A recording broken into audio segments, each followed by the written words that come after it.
It's good to have options, but if you're like me, you've noticed that at some point, more options aren't helpful. They're paralyzing. Researchers at Stanford tested this with a simple experiment of selling jam. They set up two booths, and one booth offered 24 flavors, the other only 6. Now, the booth with only 6 options sold 10 times as much jam. So more options didn't lead to better decisions. It led to no decisions.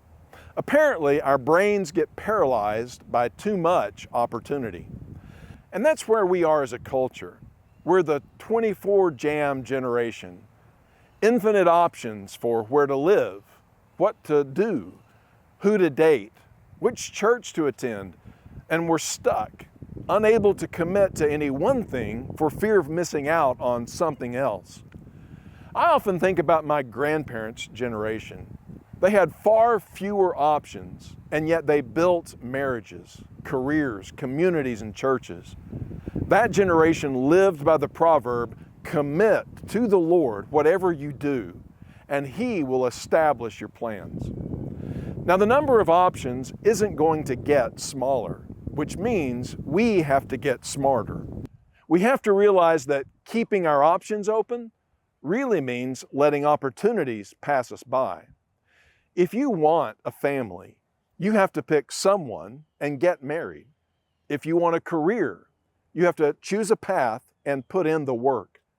If you want a community, you have to settle into a church and build relationships that will endure.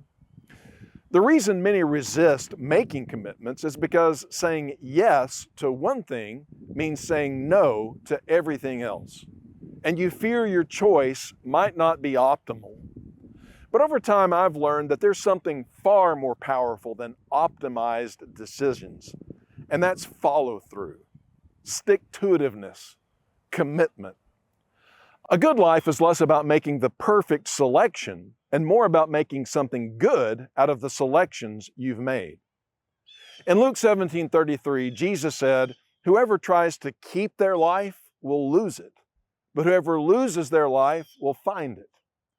That's really the freedom trap in one sentence. If you're always trying to preserve your freedom, you end up with nothing. No depth, no legacy, no meaning. But if you're willing to give up some potential to commit to one thing worthy of your existence, to say, these are my people, this is my place, and this is my purpose, that's when you actually begin living. So here's my question. What door do you need to close? What commitments have you been avoiding because you're trying to keep your options open? 6 flavors is enough. You don't need 24. Close the door, make a commitment, and build something.